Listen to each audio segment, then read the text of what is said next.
Lottery काढली, 31,000पेक्षा जास्त अर्ज आले होते। त्यामुळे आता म्हाडाच्या घरांना लॉटरीमध्ये मागणी लोकांची वाढत चाललेली आहे। म्हाडावर जो विश्वास आहे तो वाढत चाललाय। आता म्हाडाच्या घरांची क्वालिटी चांगली आहे आणि वेळेमध्ये घरं मिळत आहेत। त्यामुळे आणि पूर्णपणे या सिस्टीममध्ये जी कार्यपद्धती आहे पूर्ण पारदर्शकता आहे। त्याच्यामुळे कुठेही काही नाही, पूर्णपणे सिस्टीम जी आहे पारदर्शक केलेली आहे। त्यामुळे लोकांचा प्रचंड विश्वास आहे। आणि आज तर आपण पाहिलं की लॉटरी काढल्यानंतर सभागृहात बसलेल्या अनेक लोकांना लॉटरी लागली पण आणि त्यांना आपण घरांचं हे पण देऊन टाकलं, घर देऊन टाकलं हा। आणि त्याच्यामध्ये तुमचे पत्रकार पण होते आणि पोलीसही होते आणि नागरिकही होते। त्यामुळे अतिशय पारदर्शक पद्धतीने ही म्हाडाची लॉटरी निघते। गेल्या आठवड्यामध्ये आम्ही पुणे पिंपरी चिंचवडचे 6,400 घरांची लॉटरी काढली। आता परत या पुढच्या 3-4 महिन्यामध्ये आणखी लॉटरी काढली जाईल। आज ज्यांना घरं मिळाली त्यांचं अभिनंदन करतो आणि ज्यांना मिळाली नाहीत त्यांना शुभेच्छा देतो।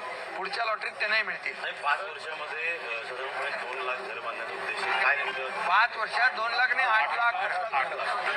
त्यामुळे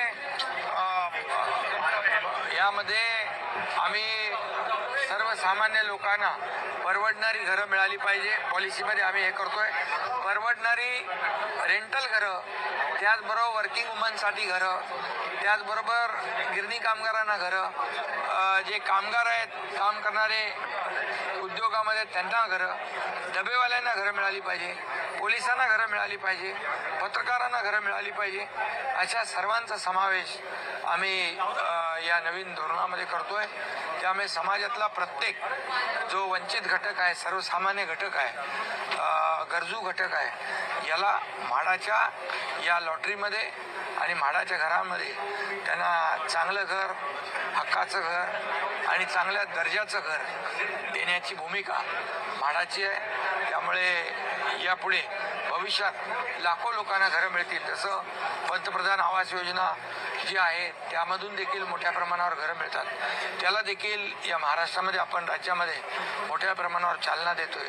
त्यामुळे मोदीजी म्हणतात सर्वांना घरं, तसं महाराष्ट्रामध्ये देखील म्हाडाच्या माध्यमातून देखील जास्तीत जास्त लोकांना घरं मिळाली पाहिजे। आणि याचा म्हाडाचा देखील एक समूह विकास, एकत्रित विकास, क्लस्टर डेव्हलपमेंट याला देखील आम्ही प्राधान्य देतोय। जे प्रकल्प रखडलेत त्याला चालना देणं, त्याला मार्गी लावणं, मग ते म्हाडाचे आहेत, SRAचे आहेत, 20 वर्षानुवर्ष पडलेले आहेत प्रलंबित, त्यांना देखील आम्ही शासनाच्या संस्था ज्या आहेत अंगीकृत त्यांच्या माध्यमातून टेकओव्हर करून त्यांना देखील पुनर्बांधणीचा मार्ग मोकळा करून जे लोक आपल्या मुंबई ठाणे शहराच्या बाहेर फेकले गेलेले आहेत, अगदी बदलापूरपर्यंत, इकडे नालासोपारापर्यंत, त्यांना पुन्हा मुंबई आणि ठाण्यासारख्या शहरामध्ये त्यांच्या राहत्या घरांमध्ये पुन्हा घर मिळेल, अशा प्रकारची भूमिका आपली। मागणी 21,000 घरांची आहे।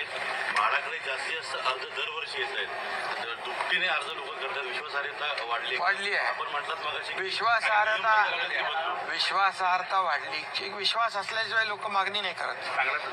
चांगला प्रतिसाद या म्हाडाच्या लॉटरीला मिळतोय आणि नगरविकास विभाग देखील माझ्याकडे असल्यामुळे शेवटी सर्वसामान्य माणसाला जास्तीत जास्त सोयी सुविधा मिळाल्या पाहिजे, त्याला परवडणाऱ्या किमतीत घर मिळालं पाहिजे, चांगल्या दर्जाचं घर मिळालं पाहिजे, वेळेत घर मिळालं पाहिजे। यासाठी काही नियमामध्ये देखील बदल करण्याची आवश्यकता पडली तरी करू आम्ही।